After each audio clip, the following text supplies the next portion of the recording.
Alrighty, so I am back with my flying horses painting for a part 2, and follow along. We are going to start off really kind of color blocking those tree colors to make it look more like a canopy area, as well as getting this area kind of softer and kind of getting the colors that we want, and blocking out the animals and just kind of putting in those next steps. So follow along. I'm going to do some voiceovers to kind of go over what I'm doing, and yeah, I hope you enjoy. Alrighty, and here's a quick glance of the palette that I'm going to be using. I used mostly yellows, greens, and earthy tones because this is a forest scene and that's the goal that I'm trying to achieve.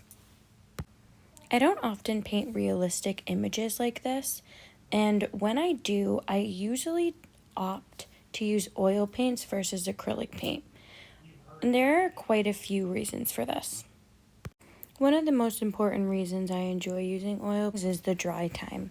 When I use acrylic paint, it typically dries a lot quicker than I am able to finish, especially when I want to take a few hours to kind of let the painting rest and go back and rework the things that I've done if there needs to be changes. Being a mom of 2, this can also be hard, especially if I'm in the middle of working on one area and then I have to get up and go help my kids, because then typically when I come back to rework that and to start where I ended, it is typically already dry. Okay, so anyways, what I'm doing is I'm going in with this really light tan color, and I'm just kind of getting a base of the background color and where I'm seeing those lightest colors, especially on the rocks and then between my 2 animal forms.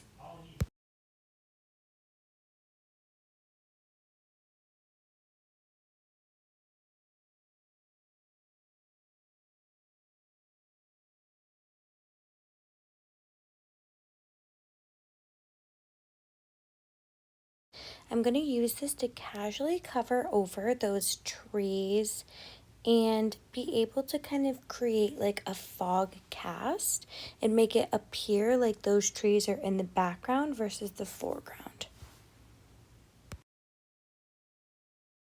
And right now I'm just using that same wrist motion and kind of just letting it rock until I get that whole appearance where I'm needing it.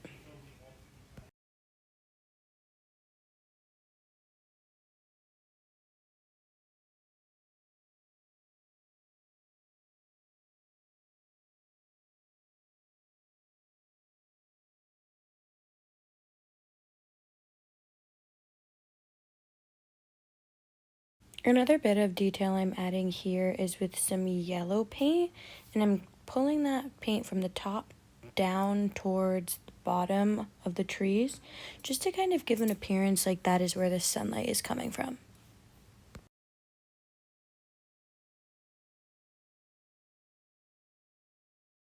Since I achieved that luminescent vibe that I'm trying to get from the background of the painting, I am now going to use that big brush and do some dabbing movements to kind of create some depth in those certain areas. Since this is a forest scene, I'm wanting to create a good depth of background, so when I build that detail on top, it's going to make it look more realistic. Alrighty, so what I'm going to be doing now is I'm going to be using my brush to create these dab movements to just add some leaves on there and to just give the painting more depth and more detail. Now you can see I'm using my brush to do large swirl motions to create a canopy looking vibe with various different colors of greens and yellows.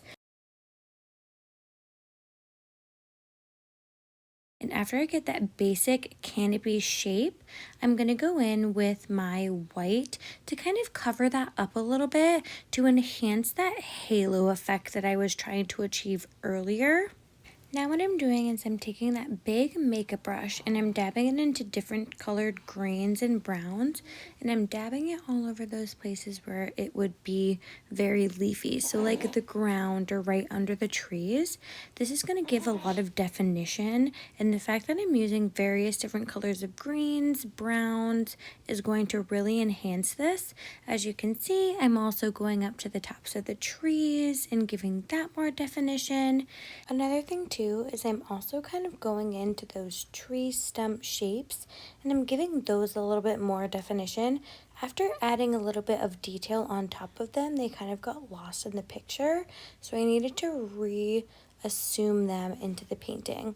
Now you can see I'm going back with that big brush and doing those big kind of dab motions, but also swirls to kind of blend them all in together to make it really cohesive throughout the painting.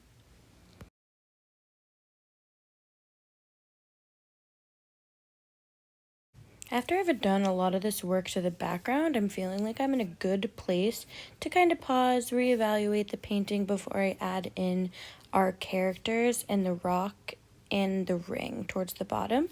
So I'm going to leave it here and let me know what you think.